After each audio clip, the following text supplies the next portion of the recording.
Hi everyone, welcome back. This is Unit 5, Lesson 1, Part 1, Chemical Naming.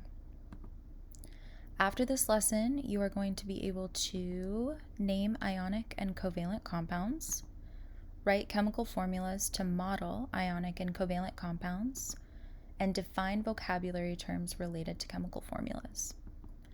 Before this lesson, you need to be able to distinguish between ionic and covalent compounds, create Lewis dot structures for covalent compounds, create ionic compounds based on a given cation and anion, and define the vocab terms that are listed here.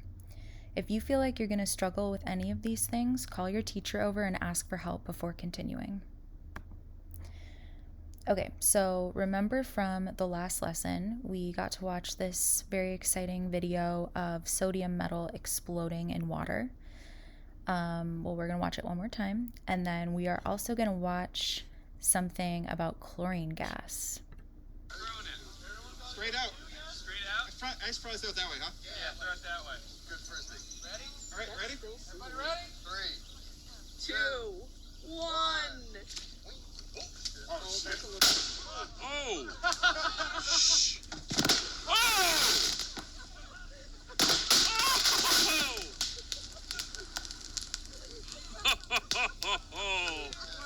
Okay, so that was very exciting. The sodium metal has one valence electron that it really wants to get rid of, and so when it comes in contact with water, it explodes because it's so reactive. Now we are going to look at chlorine gas, which is this yellow gas that you can see here. This was, I think, a barrel of chlorine gas got dropped on accident and it just exploded. So we are going to watch that now.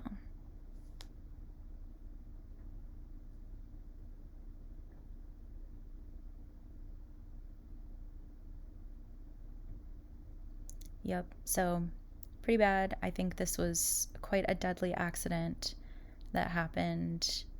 And you can see the gas is kind of just like hanging out here as well. So, okay, why am I showing you this? Well, so we know sodium and we know chlorine make up table salt, right? So the difference between sodium and chlorine that just exploded and killed people and table salt is one super, super small letter, quite literally, right here. So sodium chloride with this D is table salt, and that means that it's sodium and chlorine combined together in an ionic compound, whereas the videos that we just watched was sodium on its own and chlorine on its own. So let's talk about how we name ionic compounds, because it's, as you have seen, a little important. So the first word, easy. You are quite literally just going to write down the cation. So in this case, sodium is the cation. So we are going to write down sodium. That's it. The second word is going to be the anion root and the IDE suffix. So suffix is like a vocabulary related word that basically means you take this and stick it on the end of a word. And the anion root means chloride right here. A lot of the elements are going to have like chlorine, sodium, that ending that's really similar with all of them. You're going to take it off. And so chlorine turns into chlor, would be the anion root, and then IDE is added onto the end. So you can see here, first word, cation, just sodium. The second word is the anion root, so chlor, and then the IDE suffix that you tack onto the end. And so here's just a couple examples of the anion root, because I think this is probably going to be the trickiest part about naming ionic compounds. So you can see fluorine becomes fluoride, oxygen becomes oxide, bromine becomes bromide, selenium becomes selenide. If you come across something that you're not sure what the root word is, just ask a teacher and we can help you figure it out. All right, now you are going to practice. So for each of these ionic compounds that would be created when these two elements react, you are going to write the name. So take a minute, pause the video if it has not, and write the names out and then get a stamp. All right, here is the answer. So our first one, which was our example, magnesium fluoride. So again, the name for all of these is, the first part is just going to be the cation. So magnesium, calcium, lithium, cesium, and so on. The second word is going to be the root of the anion, and then all of these have the IDE suffix tacked onto the end. So walk through each of these examples, make sure that you understand how to come up with this second word, and then you can move on to the next part. All right, so naming covalent compounds is a little bit trickier because there are so many different kinds of covalent compounds that you can make. So we have to get really, really specific when we think about the names. So our first word is not just going to be one word all of the time anymore. We are now going to have a prefix sometimes. And the prefix is the opposite of the suffix that we just talked about. So that means it's going to be a little part of a word that you put right before the root word or the element. And the second part of this word is just going to be the first element that you have in your molecule. The second word is going to build on all of the things that we just talked about. So we've got a prefix, we have the root of the element, and we have a suffix. So let's take a look at some of these prefixes. What this prefix is going to tell you is how many of the elements are in this compound.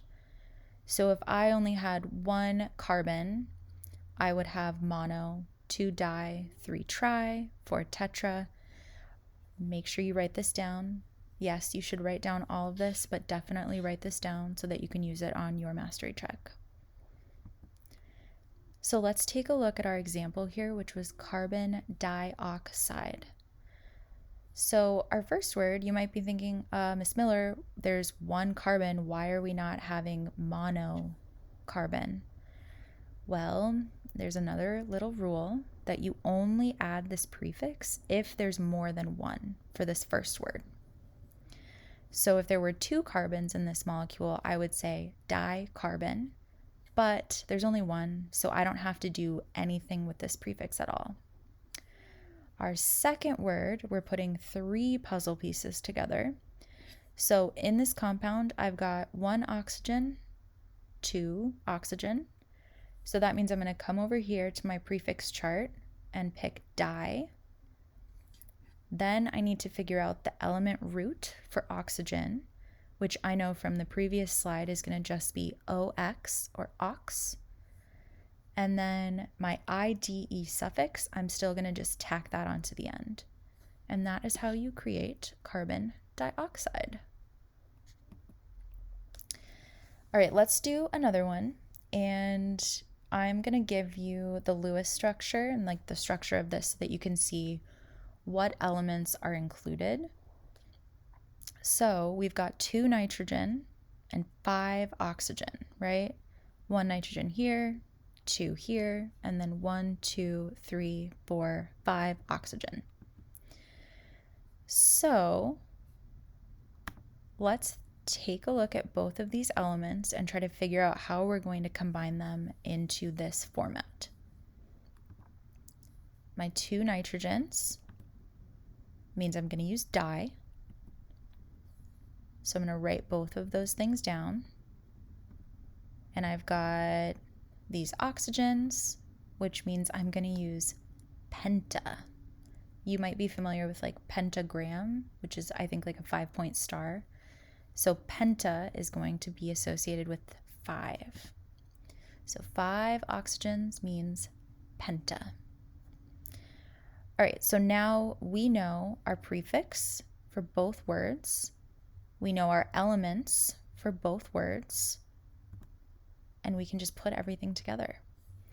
So we get dinitrogen, the di prefix plus the first element, and then pent, our prefix, ox for our element root, and IDE for our suffix. Some of you might have noticed that when I combined penta and ox, I took off this A right here. And sometimes you will do that with oxygen specifically because pentaox sounds weirder than pentox. So again, if you're confused about that, check if there's a vowel. So A, E, I, O, U at the start of the element root. And if there is, you might need to take the last vowel off of your prefix. All right, we are going to practice. So for each of these covalent compounds, try to write down their name. Okay, here's the answer. Let's go through them all. So for this first one, our first element is going to be boron, and we've only got one of them, so I don't have to put the prefix for boron. Our second element is going to be chlorine, and I have 1, 2, 3 chlorines. So I'm going to go over to my chart, find the prefix for 3, which is tri, like triangle, tricycle. And I'm going to write that prefix down. Then I'm going to write my element root down. So we know from the beginning that chlorine, the element root for that is just chlor. And then I'm just going to slap the suffix right on the end. So trichloride, boron trichloride. For this one here, we've got carbon in the center. And again, there's only one carbon. So I don't need a prefix. I just write down carbon. Then for my second word, I have 1, 2, 3, 4 chlorines. So let's go over to the prefix chart, find 4, and it is going to mean tetra. So I'm going to write down tetra for my prefix, chlor for the element root, and then put IDE on the end. And that gets us carbon tetrachloride. This one is going to be really similar. So we have sulfur in the middle, and there's just one of them, so I only need to write down sulfur. Then I have 1, 2, 3, 4 fluorines, and we know from this example that the prefix for 4 is tetra. The element root for fluorine is going to be fluor, and then I put IDE on the end. Our last example is going to be 1 nitrogen in the middle. So nitrogen is our first word, no prefix. 1, 2, 3 fluorines. So I'm going to go over here. 3 means tri. So trifluoride. And that is it for part 1.